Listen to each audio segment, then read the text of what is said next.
Dear students, welcome back. Yes I know, मेरे कई student wait कर रहे होंगे कि इतना एग्जाम नजदीक आ गया है, सर ने अभी तक बाकी बचे हुए जो थीम है उस पे 3 इयर्स के पेपर एनालिसिस नहीं दिए हैं। But don't get disheartened, this series will definitely finish before 11th March. तो चलो, अब वो घड़ी आ गई है 6 दिन जहां वो 60 दिन के बराबर होती है और आप सभी टूट पड़े होंगे लास्ट मिनट प्रेप के लिए।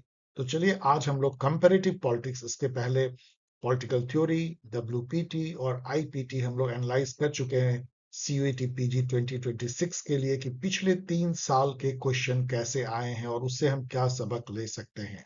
आज हम एनालाइज कर रहे हैं कंपैरेटिव पॉलिटिक्स। यदि आप सोच रहे हो कि सर ये क्या बक बक कर रहे हैं, तो आप देखना शुरू कर चुके हो pol science help YouTube channel, जो एक छोटा सा प्रयास है नॉलेज को शेयर करने का एग्जामिनेशन पर्पज से। वो नॉलेज जो रिसर्च बेस्ड है, ऑथेंटिक है और जिसको शेयर करने में मिलती है खुशी और एक कम्युनिटी बनती है पॉल साइंस हेल्प की।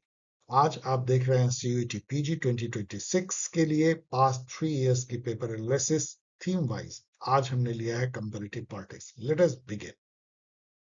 इससे पहले कि क्वेश्चन आंसर का दौर हम लोग शुरू करें, 11th मार्च के एग्जाम के लिए वेरी इंपॉर्टेंट अनाउंसमेंट। यदि आप 3 फुल लेंथ मॉक लेना चाहते हैं, जिसकी फर्स्ट एपिसोड या फर्स्ट मॉक आज ही हुई है लेकिन आपके लिए बिल्कुल है लाइव, उसके साथ आपको बोनस मिलते हैं 24 theme wise मॉक्स plus recorded theme wise revision classes. यदि ये सब पाना चाहते हैं एज ए क्रैश कोर्स, तो अभी भी 6 दिन में डियर स्टूडेंट किस्मत बदल सकती है आपकी।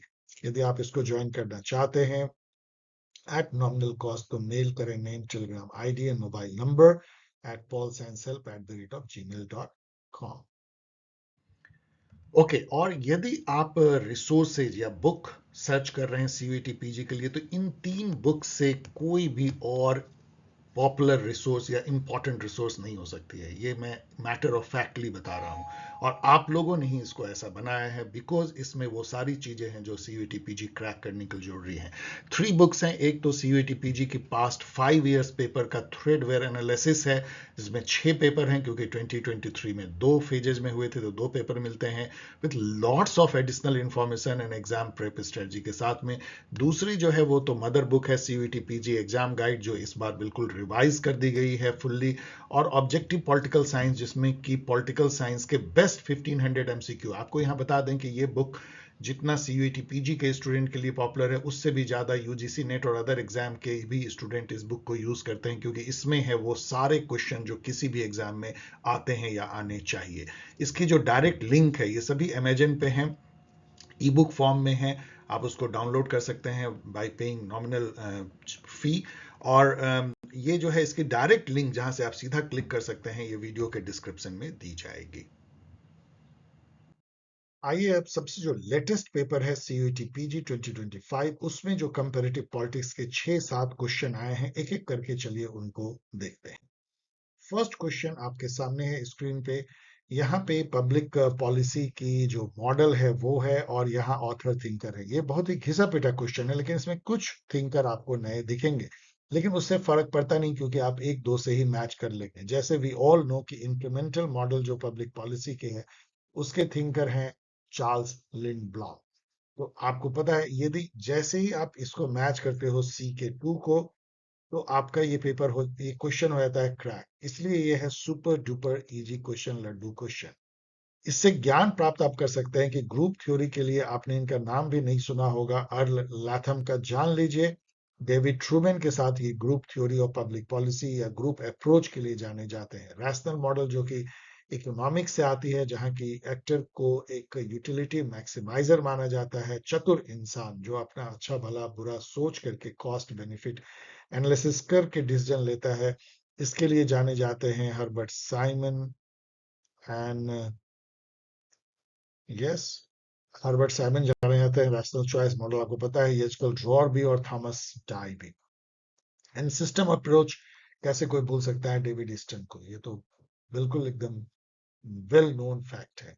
So easy question.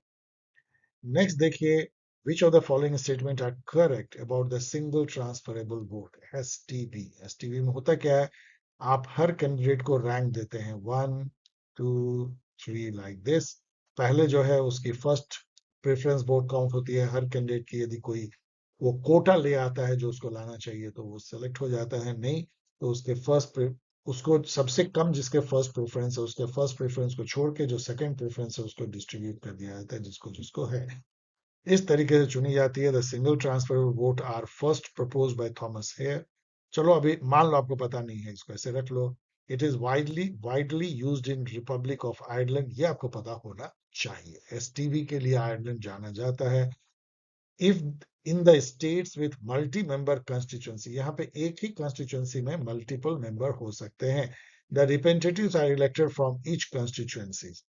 ठीक है, बहुत सारे हो सकते थे। Voter get to cast multiple vote, no, voter को तो एक ही वोट देना होता है लेकिन वो रैंक दे सकते हैं।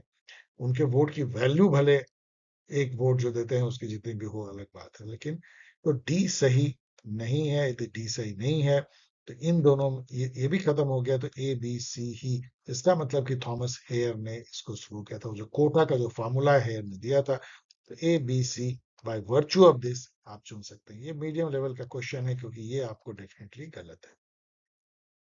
Which approach of comparative politics focuses on interest of actor? अभी हम लोग देखा दैट इज रैशनल चॉइस, जो कि आती है इकोनॉमिक्स से, तो इजी क्वेश्चन है। और जो थिंकर हार्बर्ट साइमन के अलावा हैं वो हैं एंथनी डॉन्स, जिन्होंने बुक लिखा था economic theory of democracy, Mancur Olson the logic of collective action, William Riker, जो डुवर्जर के साथ जो है इलेक्टोरल सिस्टम और पॉलिटिकल सिस्टम का रिलेशन बताते हैं, theory of political coalition, James Buchanan and Gordon Tullock, very famous thinker, the calculus of consent. ये सब जो है रैशनल चॉइस या पब्लिक चॉइस थ्योरी के लिए जाने जाते हैं। पब्लिक चॉइस, पब्लिक डोमेन में रैशनल चॉइस को अप्लाई करो। हाइब्रिड रेजिम कहते किसको हैं, जो कि ऐसे तो डेमोक्रेसी है लेकिन वो डेमोक्रेसी और ऑथोरिटेरियनिज्म के बीच का वो एम्फीवियस टाइप की उसकी कैरेक्टरिस्टिक है। पूरी तरह से डेमोक्रेसी नहीं कह सकते हैं। देखने में लगता है डेमोक्रेसी, सुनने में लगता है डेमोक्रेसी, बट है काफी ऑथोरिटेटिव। तो यहाँ पे it will suffer weakness in political culture and the functioning of government, the government pressure on opposition party and candidate are common, civil society and rule of law are week.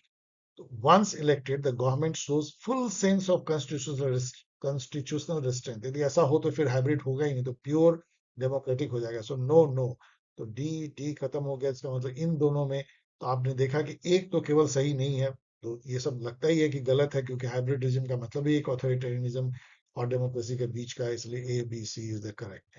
जो कुछ thinker जिन्होंने की hybrid regime पे काम किया है, जैसे electoral authoritarianism, मतलब कि एक बार जो है इलेक्शन हो गई उसके बाद जो सरकार चुनी जाएगी बोलेगी हमको तो जनता का मैंडेट, हम कुछ भी कर सकते हैं, ऑथोरिटेरियनिज्म।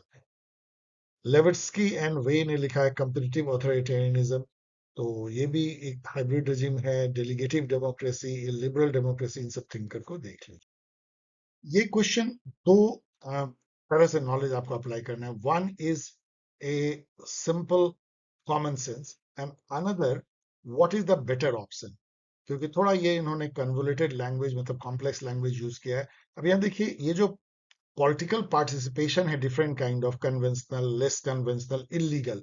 सबसे आसान है इलीगल को जरा तलाशिए। इलीगल में डेफिनेटली वही आएगा जो इसमें चारों पर हो गए कि वायलेंस, टेररिज्म, ये सब, एसेसिनेशन, ये सब इलीगल पार्टिसिपेशन है ना। ये कोई तरीका तो है नहीं पार्टिसिपेट करने का। आप पिटिशन दे सकते हो, आप वोट दे सकते हो, आप जुलूस निकाल सकते हो, आप घेराव कर सकते हो शांतिपूर्ण ढंग से, सिटिंग धरना कर सकते हो।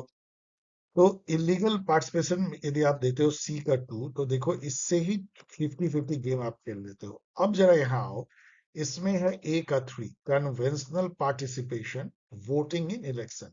ये भी एक पार्टिसिपेशन है, मतलब डेमोक्रेसी में कि हम वोट करते हैं, वेरी वेरी कन्वेंशनल और फॉर्मल है। और यहाँ पे है ए का 4, दो जो बचता है। कन्वेंशनल में है public concern by the members of an affected community. आप कंफ्यूज हो सकते हो कि इसमें क्या है। अब आओ बी का 1, लेस कन्वेंशनल पार्टिसिपेशन। बी का 1 में है यहाँ की साइनिंग पिटीशन। ये भी बहुत लोग नहीं करते हैं। आप देखोगे, आप पिटीशन साइन करते हो, आप कौन कौन साइन करवाने आता है, बहुत लेस कन। और यहाँ बी का 3 है वोटिंग इलेक्शन। अब यहाँ आपको मिल जाता है, voting election is very common, ये कोई लेस कन्वेंशनल नहीं है। इसका मतलब ये गलत है और ये सही है। इस तरीके से आपको चुनना चाहिए। an attempt to integrate historical and political science research method in seeking to explain a specific outcome is called. इस टाइप का जब क्वेश्चन आए तो पहले 5 बार पढ़ो, क्योंकि ये टफ है क्वेश्चन, लेकिन आसानी से बच जाएगा। कैसे? ये इंटीग्रेट करता है दो मेथड को, एक हिस्टोरिकल मेथड और एक पॉलिटिकल साइंस रिसर्च मेथड। अब यहां आ जाओ, इसमें से हिस्टोरिकल केवल एक ही वर्ड है जो हिस्टोरिकल मेथड को बताता है, वो है narrative. Narrative story. Historical method मतलब नैरेटिव। और जो रिसर्च मेथड केवल एनालिटिक। यही दो वर्ड है। अब आपको समझ में कुछ नहीं भी आए तब भी पाथ डिपेंडेंस आपको पता है, इसमें ना तो कोई हिस्टोरिकल नैरेटिव है, जबकि ये हिस्टोरिकल है लेकिन नैरेटिव नहीं है, एनालिटिकल भी नहीं है। पाथ डिपेंडेंसी का मतलब होता है कि कोई भी इंस्टीट्यूशन हिस्टोरिकल टाइम में यदि कोई एक पाथ चुन लेता है, ये पाथ चुन लिया, ये पाथ नहीं, फिर आगे चल के ये पाथ चुन लिया, ये पाथ नहीं, तो वो फिर लौट के ऐसे नहीं जा सकता, वो अपना कोर्स करेक्शन नहीं कर सकता, उसको उसी पाथ पे आगे बढ़ना होगा। That is called path dependence, जो हिस्टोरिकल इंस्टीट्यूशनलिज्म का एक इंपॉर्टेंट कॉन्सेप्ट है। सीक्वेंसिंग तो चलो एक के बाद एक को सीक्वेंसिंग कहते हैं। प्रोसेस ट्रेसिंग मतलब केस स्टडी में होता है कि मतलब बैकवर्ड जाते हो, ये हुआ आउटकम तो उसके पहले क्या हुआ था, क्या उसका वो कॉज एंड इफेक्ट है, इस टाइप से हम प्रोसेस ट्रेस करते हैं। तो लेकिन यहाँ पे आप गेस कर सकते हो, historical goes with narrative, political science research method goes with analytical analysis, और यही हो सकता है और यही सही आंसर है। डिफिकल्ट, सॉरी कि यहाँ पे कुछ ये बन गई है। In Australia which system decides election to House of Representative. Australia के जो लोअर हाउस है उसको हाउस ऑफ रिप्रेजेंटेटिव कहते हैं। यूएस में भी इसको हाउस ऑफ रिप्रेजेंटेटिव कहते हैं, अपने यहाँ लोकसभा कहते हैं। उसकी जो चुनाव होती है वो प्रेफरेंशियल वोटिंग मेथड से होती है, जिसका कि दो और नाम है। एक है अल्टरनेट वोट, जिसमें कि एसटीवी की तरह जो है 1 2 3 ये प्रेफरेंस दी जाती है कैंडिडेट को, और दूसरा है रैंक चॉइस वोटिंग, आरसीवी भी इसको कहते हैं, और इंस्टेंट रन ऑफ भी कहते हैं। 4 नेम है। अब यहाँ पे देखो अल्टरनेट वोटिंग मेथड है, तो आप सीधा इसको अल्टरनेटिव वोटिंग मेथड टिक कर सकते हो यदि आपको प्रेफरेंशियल वोटिंग के डिफरेंट नेम केवल याद हैं तो। अब यहाँ पे जो 3 सिस्टम है, हेयर सिस्टम, अभी हम लोगों ने देखा कि ये एसटीवी सिस्टम है, प्रोपोर्शनल रिप्रेजेंटेशन। कॉन्डरसेंट मेथड जो है वो चलो पढ़ लेना, ये आपको नहीं पूछा जाएगा। सेकंड बैलेट जो है बहुत बार पूछा जाता है, जिसको बहुत सारे नेम है, 2 round system, run off voting, ballotage, ये सब कहते हैं। फ्रांस, टर्की, अर्जेंटीना, ब्राजील, इन सब के प्रेसिडेंट के लिए 2 राउंड सिस्टम यूज होता है। 2 राउंड सिस्टम में 2 बार एफपीटीपी होती है। पहली बार सभी लोग जो है फर्स्ट पास द पोस्ट, जैसे इंडिया में हम वोट करते हैं, सब कैंडिडेट उसमें भाग लेते हैं। यदि किसी को 51% वोट ना आए पहले राउंड में, तो जो टॉप 2 कैंडिडेट होते हैं वो सेकंड राउंड में जाते हैं, बाकी सब एलिमिनेट हो जाते हैं। सेकंड राउंड में भी फिर से एफपीटीपी होती है, और उसमें से एक कैंडिडेट को मैथमेटिकली 51 आना ही है। इसको हम जो है कहते हैं 2 राउंड सिस्टम या सेकंड बैलेट सिस्टम। ओके, चलिए सबसे पहले देखते हैं CUET PG 2024, जो मार्च 2024 में हुआ था, उसी समय से मार्च में अभी शिफ्ट कर दिया गया है। उसमें जो 5 क्वेश्चन लगभग हैं सीपी से, चलिए उसको देखते हैं। फर्स्ट क्वेश्चन, बुक मैच करने की है, author and book may not be very difficult, क्योंकि इसमें सभी बहुत फेमस बुक हैं। लाइक सिविक कल्चर यदि आप देखें तो आलमंड एंड वर्बा की पॉलिटिकल कल्चर पे इंपेरिकल बेसिस पे 5 कंट्री में उन्होंने स्टडी किया था, Mexico, Italy, Germany, USA, UK, और उस बेसिस पे उन्होंने 1963 में लिखी थी। ये सब आपको पता होना चाहिए। तो यदि इसको आप मैच करते हैं A का 4 और उसी से ये मैच हो जाता है। उसके बाद तो केवल आप देखिए B का 1 है। सो आलमंड एंड पावल ने कंपैरेटिव पॉलिटिक्स से डेवलपमेंटल अप्रोच, जिसमें कि उन्होंने स्ट्रक्चरल फंक्शनल अप्रोच बेसिकली प्रोपाउंड किया था, तो वो बुक है। एंडर गुंडर फ्रैंक, जिन्होंने कि लैटिन अमेरिका के डेवलपमेंट पे काम किया था, कि कैसे कोर और पेरिफेरी स्ट्रक्चर में अंडर डेवलपमेंट बेसिकली होती है, डेवलपमेंट के नाम पे डेवलपिंग कंट्री में। एंड वॉल्टर रूटनी की जो ये बुक है, how Europe under developed Africa, ये बहुत नोन नहीं है, लेकिन आप आगे के लिए याद कर सकते हैं। सो ये मीडियम लेवल क्वेश्चन या इजी लेवल क्वेश्चन है। नेक्स्ट आप देखें तो पॉलिटिकल कल्चर पे क्वेश्चन है, जो कि जिसको कहते हैं ब्रेड एंड बटर क्वेश्चन। हर जगह पूछा जाता है कि आलमंड ने जो है, गैब्रियल आलमंड ने और सिडनी बर्बर ने जो उन्होंने 3 टाइप का आइडियल टाइप या प्योर टाइप पॉलिटिकल कल्चर कहा, वो कौन कौन है? तो उन्होंने कहा था parochial political culture, participant and subject political culture. उन्होंने कुछ इस टाइप की बात तो कही नहीं थी ऑब्जेक्टिव, तो ये गलत हो जाता है। इसके अलावा उनकी जो 3 ओरिएंटेशन है जिसके बेसिस पे हम इन 3 आइडियल टाइप को गढ़ते हैं कि कैसे पीपल ओरिएंटेड है पॉलिटिकल सिस्टम की तरफ, वो है कॉग्निटिव, मतलब आपको अवेयरनेस है या नहीं है, अफेक्टिव आपको एसोसिएशन है या नहीं है, एंड इवेल्युएटिव मतलब आप में ये कैपेबिलिटी है कि नहीं कि आप जज कर सके कि पॉलिटिकल सिस्टम अच्छा है बुरा है। 3 types. Who among the following linked political development with administrative development? ये क्वेश्चन आपको बम्प कर सकता है, डिफिकल्ट है, लेकिन आप गेस कर सकते हैं। एडमिनिस्ट्रेटिव डेवलपमेंट तो मैक्स वेबर से अधिक किसकी तरफ आपका जा सकता है इन सब में, जिन्होंने ब्यूरोक्रेसी पर लिखा है। लूसियन पाई ने जो है पॉलिटिकल डेवलपमेंट को पॉलिटिकल कल्चर से एसोसिएट किया। डेविड ईस्टन सिस्टम थ्योरी के जनक हैं।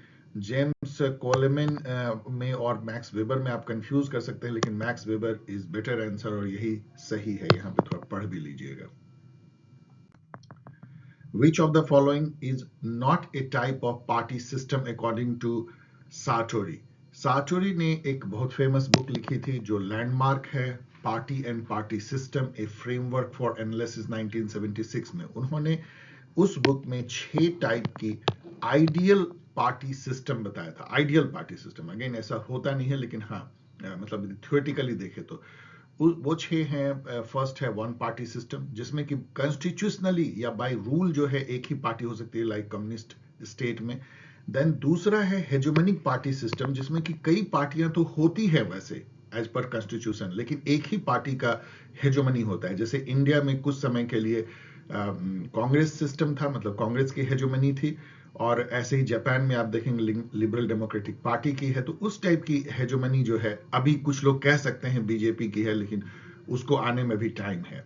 मतलब अभी हम नहीं कह सकते कि एक पार्टी का हेजेमनी है। तो वो हेजेमनिक पार्टी सिस्टम भी उन्होंने बताया था। फिर 2 पार्टी सिस्टम, जैसे यूएस में है बिल्कुल 2 पार्टी सिस्टम, और फिर 2.5 पार्टी सिस्टम जैसे यूके में दिखता है, जहां पे कि कंजर्वेटिव है और लिबरल, कंजर्वेटिव एंड लेबर जो है 2 पार्टी मेन पार्टी है, और लिबरल डेमोक्रेटिक पार्टी जो है वो थर्ड या हाफ पार्टी दिखती है। And then multi party system, जैसे कि इटली में है, स्विट्जरलैंड में है, जर्मनी में है, कई कंट्री में है, इवन इंडिया में भी। वहां पे मॉडरेट प्लुरलिज्म और पोलराइज प्लुरलिज्म, 2 सब पार्ट उन्होंने किया था। मॉडरेट प्लुरलिज्म जहां पे कि आइडियोलॉजिकल स्केल पे पार्टी जो है वो बहुत दूर दूर नहीं रहती है, तो कोलिशन गवर्नमेंट बनाना आसान है। पोलराइज प्लुरलिज्म जहां के काफी सेपरेशन है आइडियोलॉजिकल, और बहुत डिफिकल्ट होता है कोलिशन बनाना, लाइक इटली में डिफिकल्ट होता है, और फ्रांस, जर्मनी, इन सब में आप मॉडरेट प्लुरलिज्म कह सकते हैं। Fragmented multi party system is the last category, जिसमें कि इतनी सारी पार्टियां हैं और सभी आइडियोलॉजिकली बहुत सेपरेटेड है। इटली शायद उसका एक एग्जांपल हो सकता है, जहां कोलिशन गवर्नमेंट बनना भी बहुत डिफिकल्ट होता है, गवर्नमेंट अनस्टेबल होती है। इन 6 को जरूर याद कर लीजिए। अब यहाँ पे ये कह रहे हैं कौन नहीं है इसमें से, तो सिंगल पार्टी है, मॉडरेट प्लुरलिज्म है, पोलराइज प्लुरलिज्म, बैलेंस्ड और इफेक्टिव प्लुरलिज्म ऐसा उन्होंने कुछ नहीं कहा था, इसलिए ये गलत है। ये डिफिकल्ट क्वेश्चन हो सकता है। लास्ट क्वेश्चन इसमें फेडरलिज्म पे है, जिसमें कि कह रहे हैं कि इसमें से कौन सा एग्जाम्पल है कमिंग टुगेदर फेडरलिज्म का। तो इसमें 2 टाइप के फेडरलिज्म की थ्योरेटिकली बात की जाती है। एक है कमिंग टुगेदर फेडरलिज्म, जिसमें कि पहले से कुछ स्टेट होते हैं इंडिपेंडेंट और वो आपस में आते हैं और वो फेडरलिज्म बनाते हैं। अमेरिका उसका, यूनाइटेड स्टेट ऑफ अमेरिका उसका सबसे अच्छा एग्जाम्पल है। और दूसरा जो है उसका अदर एग्जाम्पल इसका ऑस्ट्रेलिया भी है, जर्मनी, कनाडा, स्विट्जरलैंड कहा जाता है। होल्डिंग टुगेदर फेडरलिज्म वो है जहां पे कि पहले से ही एक नेशन स्टेट बहुत बड़ा सा है, लेकिन वो डिसेंट्रलाइजेशन के नाम पे, ऑटोनॉमी देने के नाम पे जो है वो अपनी फेडरेटिंग यूनिट जैसा बनाता है। वो ट्रू फेडरेशन नहीं है। जैसे इंडिया उसका सबसे अच्छा एग्जाम्पल है, बेल्जियम है, स्पेन है, रसिया है। तो ये सब होल्डिंग टुगेदर फेडरलिज्म है, जिसमें कि मतलब federalism in the name of decentralisation या in the name of autonomy to the some provincial unit and like that. इस तरह का जो डिफरेंस है कमिंग टुगेदर और होल्डिंग टुगेदर फेडरेशन का, ये कहा जा सकता है कि अल्फ्रेड स्टीफन ने डेवलप किया अपने आर्टिकल में federalism and democracy beyond the USA model, ये एक जर्नल में छपा था 1999 में। तो इसमें यदि आप देखें यहाँ पे एग्जाम्पल की कौन सा एग्जाम्पल है कमिंग टुगेदर फेडरेशन का, तो इसमें यहाँ पे केवल एक स्विट्जरलैंड आ सकता है, बाकी स्पेन, बेल्जियम हम लोगों ने देखा है ये सब जो है होल्डिंग टुगेदर फेडरलिज्म है। तो ऐसे में आप क्या कह सकते हैं इस क्वेश्चन को? ये क्वेश्चन डिफिकल्ट लेवल का क्वेश्चन है। तो आपने देखा डियर स्टूडेंट के 2024 में 2 क्वेश्चन थोड़े डिफिकल्ट हैं, बाकी 3 क्वेश्चन आसान है, लेकिन सभी क्वेश्चन बहुत ही ब्यूटीफुल क्वेश्चन है जो पूछे जाने चाहिए। अब आइए हम लोग सबसे पहले 2023 के पेपर को देखते हैं। इससे पहले कि ये क्वेश्चन को डिस्कस करें, कुछ जनरल ऑब्जर्वेशन जो मैंने महसूस किया है। एक तो इसमें लगभग 6 से 10 क्वेश्चन हैं। लास्ट में आप देखेंगे कि 2021 में केवल 6 क्वेश्चन मुझे दिखे, उसके पहले 8 क्वेश्चन और उसके पहले 10 क्वेश्चन। तो आप मान सकते हैं कि 10 क्वेश्चन तक इसमें हो सकता है। दूसरी ऑब्जर्वेशन ये है कि ये एकदम स्कोर करने लायक है। इसमें क्वेश्चन टफ बहुत कम पूछे गए। इवन पिछले साल का पेपर जो बेहद टफ था और स्कोर काफी कट ऑफ काफी कम गया था जेएनयू के लिए भी, वहां भी इसमें बहुत ज्यादा आर्बिट क्वेश्चन नहीं पूछा गया है। तो ये आपको एक बहुत राहत की एक बात है और आपको बहुत अच्छा लगेगा कि आप इसमें लगभग 80% से लेकर 100% तक स्कोर कर सकते हैं। सो लेट अस सी। फर्स्ट क्वेश्चन आता है 2023 में, एडजर्सन रीजन टाइप ऑफ क्वेश्चन। ये क्वेश्चन थोड़ा टफ है। जियोविनी सार्टोरी, इटली के थे सार्टोरी, has presented A comprehensive analysis of multi party system. तो सार्टोरी ने जो है पार्टी सिस्टम पे एक बुक लिखा था जो बहुत फेमस हुई है, पार्टी एंड पार्टी सिस्टम।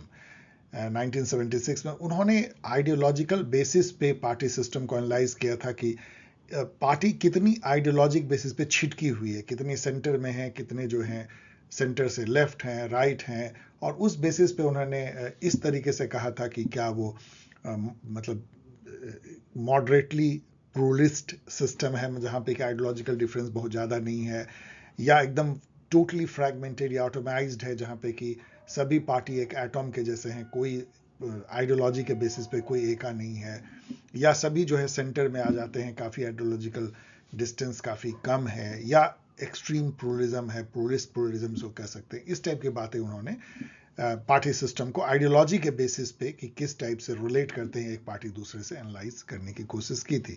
तो ये तो ठीक है, उसमें उन्होंने मल्टी पार्टी सिस्टम में इस तरह के आइडियोलॉजिकल डिफरेंसेस को एनालाइज किया था, तो ये ठीक है। रीजन है Sartori, same Sartori classified political parties in 4 types, caucus, branch, cell, militia. यहां आके आप बम्प हो जाएंगे, मतलब आप स्टंप हो जाएंगे, क्योंकि ये डिफिकल्ट है।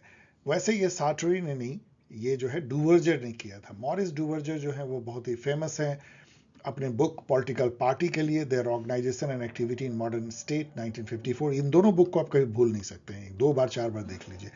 तो डूवर्जर ने ये क्लासिफाई किया था कि पॉलिटिकल पार्टी 4 टाइप से ऑर्गेनाइज होती है। कॉकस मतलब छोटा छोटा ग्रुप होता है, मतलब जैसे अमेरिका में तो कॉकस जैसे रहते हैं जो पार्टी के एक तरह से टॉप लीडर, क्लीसे जिसको कह सकते हैं, जो 4-5 लोग मिलकर पार्टी चलाते हैं, कॉकस। या पार्टी ब्रांच टाइप की दिख सकती है, जैसे डिफरेंट स्टेट में, डिफरेंट प्रोविंसेस में, डिफरेंट शहर में उसके ब्रांच हो सकते हैं। ब्रांच टाइप की जो है कम्युनिस्ट पार्टी में ज़्यादा ब्रांच दिखता है।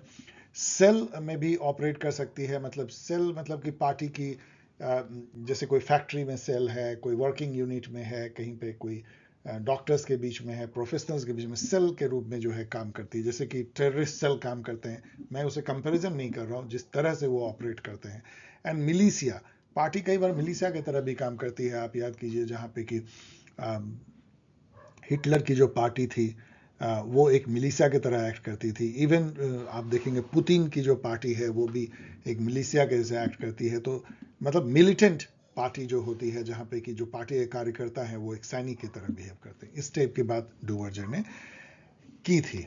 तो ये जो है गलत हो गया और ये सही है। डिफिकल्ट क्वेश्चन, इसको आप डिफिकल्ट रख सकते हैं, लेकिन इसके बाद आपको अच्छे क्वेश्चन ये आप आराम से कर सकते हैं। यहाँ पे एक तरह इलेक्टोरल सिस्टम है और कंट्री है। ये बहुत ही फेमस टाइप ऑफ क्वेश्चन है, ऐसा जरूर पूछा जाता है, इस बार भी पूछा जाने की पूरी चांस है। पार्टी लिस्ट सिस्टम जो है ये प्रोपोर्शनल रिप्रेजेंटेशन का सबसे सिंपल है, जहाँ पे आपको बैलेट पेपर पे केवल लिखा रहेगा कांग्रेस, बीजेपी, एंड आपको टिक मारनी होती है। ये भी 2 टाइप की होती है। एक में जो है पार्टी कैंडिडेट की लिस्ट पहले से लिखी रहती है कि यदि पार्टी को 10 सीट मिला तो उसके 1 to 10 जो कैंडिडेट होंगे ये इस 10 सीट को ऑक्यूपाई करेंगे। तो आपको कोई चॉइस नहीं होता, एक ओपन लिस्ट होती है जहां आप अपने कैंडिडेट का चॉइस दे सकते हैं। पार्टी लिस्ट सिस्टम जो है इन सब में यदि आप देखिएगा तो ये आपको साउथ अफ्रीका में पार्टी लिस्ट सिस्टम है। ये आपको पता नहीं होगा, लेकिन जो पता होना चाहिए वो ये जो बहुत फेमस है कि मिक्स मेंबर प्रोपोर्शनल, जहां पे कि 2 टाइप की होती है, एक तो एफपीटीपी जैसे इंडिया में होती है, उससे आधे सीट लगभग चुने जाते हैं, और एक पार्टी लिस्ट से, ये जर्मनी में मिक्स होती है। ये आपको पता होगा। यदि सी के 2 आपको पता है तो सी के 2 से ही जो है आपने आप देख सकते हैं सी के 2 से आपको कोई बहुत ज़्यादा फायदा नहीं होता, क्योंकि कई इसमें है, केवल एक ही आपको हटता है। सिंगल मेंबर प्लूरलिटी जिसको एफपीटीपी सिस्टम कहते हैं, एक मेंबर एक कंस्टिट्यूशन चुना जाता है और सिंपल प्लूरल वोटिंग होती है, जिसको सबसे अधिक मिला वो जीत जाता है। वो इंडिया की तरह कनाडा में होता है, यूके में होता है, यूएसए में होता है, तो यहाँ कनाडा है। तो ए का 4 सी का 2, तो ए का 4 और सी के 2 से जो है आपका ये यहाँ क्रैक हो जाता है। तो इसलिए एक बहुत कोई मुश्किल नहीं है। और सिंगल ट्रांसफरेबल वोट आयरलैंड बहुत ही फेमस है, आयरलैंड में सिंगल ट्रांसफरेबल वोट, ये लगभग स्टूडेंट सभी याद रखते हैं इसको। तो ये क्वेश्चन मेरे हिसाब से मॉडरेट है, आसानी से कर सकते हैं। Which of the following statement are true about the different approaches to study comparative politics? ये बहुत ही अच्छा क्वेश्चन है क्योंकि आपको काफी नॉलेज देता है। लेकिन यहाँ पे आप जरा देखिए, ये क्या कहता है कि 3 ऑप्शन जो है सही है, 2 गलत है। इसका मतलब 2 आपको गलत इसमें खोजने। अच्छा ये है कि आप 2 गलत खोजिए। मैं पूरा पढ़ नहीं रहा हूं, लेकिन यदि आप सी पे आए, the behavioural approach focuses on the study of constitution, institution and organizational chart. No. आपको पता है behavioural approaches focus on data and observation to understand the human behaviour, उसके थ्रू जो है पॉलिटिकल फिनोमेना का समझने का एक प्रयास है। Positivist approach, empirical approach. तो सी जो है ये गलत हो जाती है। यदि सी गलत हुई तो देखिए यहां खत्म हो गई, यहां खत्म हो गई, तो आप 2 ही आपको बच जाता है, ए और 4। इन दोनों में यदि आप देखेंगे तो बी और डी कॉमन है, इसमें भी बी डी है और इसमें भी बी डी है। तो केवल ए और ई में आपको चुनना है कौन सा सही है। अब हम चलिए पहले ई को पढ़ते हैं। The rational choice approach explain political actions through statistical generalization rather than interest of the actor. उल्टी बात है, यहां रैशनल चॉइस अप्रोच में एक सेल्फ इंटरेस्टेड एक्टर कैसे डिसीजन लेता है उसी पर सारी एनालिसिस होती है, नॉट कि रादर देन। तो इंटरेस्ट को हम दरकिनार नहीं करते, इसलिए ई गलत हो गया। यदि ई गलत हो गया इसका मतलब क्या होगा, केवल ए वाली सही होगा, आपको पढ़ने की भी जरूरत नहीं है, ए बी डी। वैसे ए को मैं पढ़ देता हूं। Institutional analysis examine the functioning of and relationship between institutions in A given moment in general. तो इस तरह से एलिमिनेशन टेक्निक से आप इसको एलिमिनेट कर सकते हैं। ये मॉडरेट लेवल का क्वेश्चन बन जाता है केवल एलिमिनेशन टेक्निक काम करने के चलते। अब आइए 46 देखिए, स्टेटमेंट 1 है Robert Michael. Robert Michael Italian थे, वैसे तो वो जर्मनी में मतलब उनकी कार्य क्षेत्र कर्म भूमि रही है। तो Robert Michael use the concept of iron law of oligarchy to describe the organisation of political parties based on domination of a ruling elite. Oligarchy क्या होता है, जब कुछ वेल कनेक्टेड वेल्दी लोग, पावरफुल लोग मिल करके शासन करते हैं तो इसको ओलिगार्ची कहते हैं। अच्छा नहीं माना जाता है, कोई बोलेगा अच्छा नहीं है। तो रॉबर्ट माइकल ने स्टडी किया वहां पे जर्मन सोशल डेमोक्रेटिक पार्टी को, और उनके वर्किंग को देख के उन्होंने ये रिसर्च किया कि कोई भी ऑर्गेनाइजेशन जो लार्ज होती है, इवन कितना भी डेमोक्रेटिक हो, अल्टीमेटली वो ओलिगार्ची हो जाती है। मतलब उसको कुछ ही लोग जो है, मुट्ठी भर लोग चलाते हैं। और इंडिया में भी आप देखेंगे तो यही हर पॉलिटिकल पार्टी में दिखेगा कि कुछ ही लोग उसको जो है एक्चुअल चलाते हैं, बाकी तो ऐसे मास जैसे कार्यकर्ता होते हैं। तो रॉबर्ट माइकल ने इसको आयरन लॉ ऑफ ओलिगार्ची का। आयरन लॉ मतलब क्या है कि आप ओलिगार्ची से बच नहीं सकते हैं। आयरन लॉ का मतलब आपको वो जकड़ ही लेगा। रॉबर्ट माइकल ने ये जो है अपनी book political parties a sociological study of the oligarchical tendencies of modern democracy 1911 में उन्होंने ये बुक लिखी थी रॉबर्ट माइकल ने।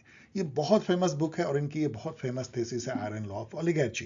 ये सभी स्टूडेंट लगभग जानते हैं जो सीयूईटी पीजी देते हैं, इसलिए ये स्टेटमेंट ट्रू है। स्टेटमेंट 2 है मॉरिस डुवर्जर। सेम मॉरिस डुवर्जर जो अभी आपने देखा, जिसने सेल, ब्रांच और मिलिशिया कॉकस पार्टी को बताया। तो मॉरिस डुवर्जर लॉ स्टेट, और मॉरिस डुवर्जर लॉ भी उतना ही फेमस है। ये क्या कहती है कि एफपीटीपी यदि इलेक्टोरल मेथड होगा तो लॉन्ग रन में केवल 2 पार्टी सिस्टम ही उभर के आएगा, मतलब तीसरी पार्टी गायब हो जाएगी। तो simple majority single ballot system, इसको एफपीटीपी आप कह लीजिए, simple majority single ballot system favours the 2 party system. तो ये बहुत ही फेमस लॉ है, ये भी ट्रू है। तो ये दोनों बहुत फेमस है। Which among the following is not a form of authoritarian rule? आपको डिफरेंट फॉर्म ऑफ गवर्नमेंट पढ़नी है, उसमें ऑथोरिटेरियन, टोटलिटेरियन, डेमोक्रेटिक, डेमोक्रेटिक का भी different, parliamentary, presidential, semi presidential, ये आपको पढ़ना है। अब ऑथोरिटेरियन रूल क्या होता है? जहाँ पे कि जो रूलर होते हैं वो अकाउंटेबल नहीं रह जाते हैं पीपल से, वो एक ताकत के बल पे जो है सत्ता चलाते हैं। वहाँ सिविल लिबर्टी बहुत कम होती है, पॉलिटिकल जो एक्शंस हैं विरोधी दल ये सब लगभग खत्म हो जाते हैं, और लोग अपना एक तरह से पॉलिटिक्स से अलूफ हो जाते हैं और अपने काम धंधे में लगे रहते हैं। ये ऑथोरिटेरियन रूल है। तो एब्सोल्यूट मोनार्की, मिलिट्री रूल जिसको मिलिट्री डिक्टेटरशिप कहते हैं, थियोक्रेसी जैसे ईरान में है जहाँ पे कि, या तालिबान का शासन है, ये सब ऑथोरिटेरियन रूल है। लेकिन डायरेक्ट डेमोक्रेसी कैसे हो सकती है? वेरी वेरी इजी क्वेश्चन, इसको आप लड्डू क्वेश्चन कर सकते हो। An example of direct democracy, देखिए यहाँ डायरेक्ट डेमोक्रेसी पूछा, यहाँ डायरेक्ट डेमोक्रेसी, ये भी बहुत आसान है। जब एथेनियन टाइप है, एथेंस से बड़ा कौन एग्जाम्पल हो सकता है डायरेक्ट डेमोक्रेसी का? तो ये सब दोनों लड्डू क्वेश्चन यहाँ पे है। ये क्वेश्चन बहुत क्यूरियस क्वेश्चन है, पहली बार देख के आपको लगेगा बहुत टफ है। Which of the following are true about representative democracy? Actually इनको कहना चाहिए था कि which is true about the different kind of majority in the representative democracy, लेकिन इन्होंने कहा वही है लेकिन लिखा नहीं है। अब यहाँ पे देखिए, यहाँ जरा देखिए, चार सही हैं, यहाँ 3, इसका मतलब या तो एक स्टेटमेंट गलत है या 2 स्टेटमेंट गलत है, लगभग यही है। मतलब इसको यदि ये सही हुआ तो 3 स्टेटमेंट भी गलत हो सकता है। तो चलिए हम लोग इसको पढ़ते हैं एक करके। Simple majority means more than half of those voting, ये बहुत आसान है, यही तो है ना। जो लोग वोट कर रहे हैं उसका यदि 50% आपको मिल गया तो सिंपल मेजोरिटी है, मोर than half of the. In fact simple majority तो इससे भी, मतलब किसी भी पार्लियामेंट में यही होता है सिंपल मेजोरिटी, कि जो लोग वोट कर रहे हैं उसका आधे से अधिक हो जाए तो सिंपल मेजोरिटी होती है। यहाँ पे यहाँ आ जाइए सी पे, एब्सोल्यूट मेजोरिटी। एब्सोल्यूट मेजोरिटी क्या होती है कि मान लीजिए कि हाउस में 100 लोग हैं और एक समय में केवल 50 लोग प्रेजेंट हैं, तो सिंपल मेजोरिटी होगी कि यदि आपको 25 + 1 मिल गया 26 वोट, तो सिंपल मेजोरिटी से मेजोरिटी आ गई। लेकिन एब्सोल्यूट मेजोरिटी बोलेगा कि भाई 50 लोग हों चाहे कोई, हमें मतलब नहीं है, जितने लोग एलिजिबल हैं वोट के लिए 100 लोग होने चाहिए, तो हमें 51 वोट चाहिए, तब जाके एब्सोल्यूट मेजोरिटी होगी। यदि 50 लोग मौजूद हैं तो कभी होगी ही नहीं। यदि मान लीजिए कि 51 लोग केवल मौजूद हैं 100 में से हाउस में, तो 51 के 51 100% को वोट करना पड़ेगा, तब एब्सोल्यूट मेजोरिटी होगी। तो ये भी सही है, absolute majority means more than half of those entitled to vote. जैसे यदि आप देखें इंडिया में जो स्पेशल मेजोरिटी होती है वो 2 कंडीशन को पूरा करती है। एक तो एब्सोल्यूट मेजोरिटी होनी चाहिए, मतलब कि more than half of those entitled to vote, और जो प्रेजेंट एंड वोटिंग है उसका 2/3 से अधिक होना चाहिए। इन दोनों कंडीशन को यदि मीट करता है तो उसको हम स्पेशल मेजोरिटी कहते हैं, जो जजेस के इम्पीचमेंट एंड अमेंडमेंट इन सब में यूज होता है।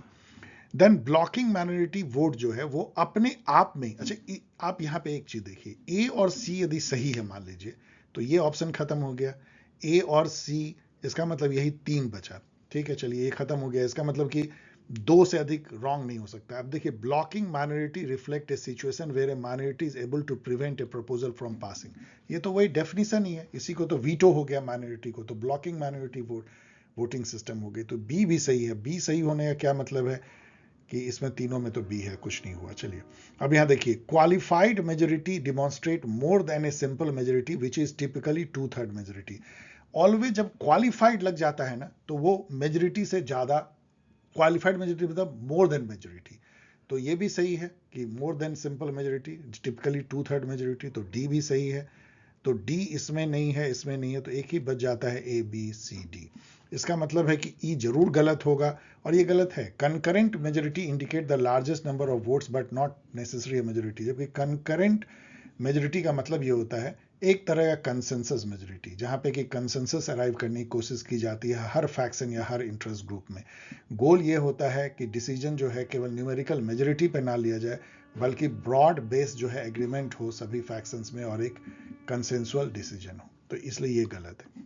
ऑफ कोर्स ये डिफिकल्ट है, लेकिन बहुत आपको इंफॉर्मेशन देता है और आप बहुत करीने से यदि आप नर्व को कूल रखें तो इसको बिना ज़्यादा जाने हुए भी आप इसको सॉल्व कर सकते हैं, क्रैक कर सकते हैं, क्योंकि ई जो है केवल आपको कंकरेंट मेजोरिटी के बारे में जानना है, बाकी सब यहाँ पे सेल्फ डिफाइनिंग है। Who propounded the doctrine of iron law of oligarchy. अब ये देखिए ये सेटिंग कैसे होती है। अभी आपने देखा एक क्वेश्चन में रॉबर्ट माइकल ने आयरन लॉ ऑफ ओलिगार्ची दिया और यहाँ पूछ रहे हैं किसने दिया। ऐसा क्यों होता है? क्योंकि एनटीए करती क्या है, बहुत सारे सेटर से लगता है क्वेश्चन मंगवाती है, और जो मॉडरेटर होते हैं वो अपना काम मेहनत से नहीं करते। उनको ये पता नहीं होता कि ऑलरेडी एक क्वेश्चन ऐसा पूछा गया है किसी दूसरे सेटर के द्वारा, तो वो इस तरह के बेवकूफियां कर डालते हैं, आप कह सकते हैं। तो आपको तो यहीं पे इसी पेपर में इसका आंसर दिया गया कि रॉबर्ट माइकल। यहाँ पे मैकफर्सन देखते हैं जिन्होंने पॉजेसिव इंडिविजुअलिज्म का कॉन्सेप्ट दिया था, जो मतलब हॉब्स लॉक का जो लिबरलिज्म है वो पॉजेसिव स्वार्थी इंडिविजुअलिज्म को दर्शाता है। विल्फ्रेड पैरेटो दिखते हैं जो कि काफ़ी सारे थ्योरी, इकोनॉमिक्स में भी उनके पैरेटो ऑप्टिमलिटी थ्योरम है, और वो इलीट थ्योरी भी देते हैं, circulation of elite and all.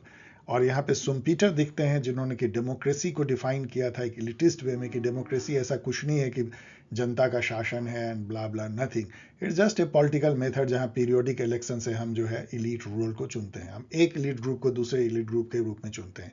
Masses तो ऑलवेज जो है मूक दर्शक ही होती है। Schumpeter Joseph. Given below two statements. Statement one है popular democracy is a form of indirect democracy. ये क्वेश्चन जो है आपको थोड़ा बम्प कर सकता है, क्योंकि पॉपुलर डेमोक्रेसी रिप्रेजेंटेटिव डेमोक्रेसी भी होती है, लेकिन जनरली पॉपुलर डेमोक्रेसी को डायरेक्ट डेमोक्रेसी से लिंक किया जाता है, इसलिए ये फॉल्स हो गया, इनडायरेक्ट डेमोक्रेसी नहीं है। और इट प्री सपोजेस फैक्शनल और सेक्शनल डिवीजन, ये तो क्रूड स्टेटमेंट है। Why popular democracy should presuppose, पहले से ही क्यों बाइस्ड हो जाए कि समाज जो है वो फैक्शन में बटा हुआ है या सेक्शन में बटा हुआ है, इसलिए ये जो है ये भी फॉल्स है। So popular democracy is a form of direct democracy and it presupposes factional or sectional division. False, both false. Okay dear student, thanks for watching. यदि आप इस पेज पे पहुंच गए हो, और आपको बहुत बहुत शुभकामनाएं आपके आने वाले 11th मार्च एग्जाम के लिए, लेकिन यदि उसको आप विद बैंग फिनिश करना चाहते हो तो अभी आपके पास मौका है सीयूटी पीजी 2026 के लिए क्रैश कोर्स के फॉर्म में 3 फुल लेंथ मॉक्स जो हम लोग शुरू कर चुके हैं। यदि आप इसको ज्वाइन करना चाहते हो with lot of bonus resources last moment of your prep, तो आप रजिस्टर कर सकते हैं। Mail, telegram ID and mobile number paulsandself@gmail.com। और इस तरीके से आप मुझसे बातें कर सकते हैं, अपने सवाल पूछ सकते हैं, अपने कंसर्न जाहिर कर सकते हैं। मैं हमेशा कोशिश करता हूं जवाब देने के, यदि वो 1-2 लाइन में दिया जाए तो। चलिए मिलते हैं एक और थीम को लेके बहुत तेजी के साथ, क्योंकि हमें खत्म करना है बिफोर 11th मार्च। तब तक के लिए keep browsing Paul's and self and take care.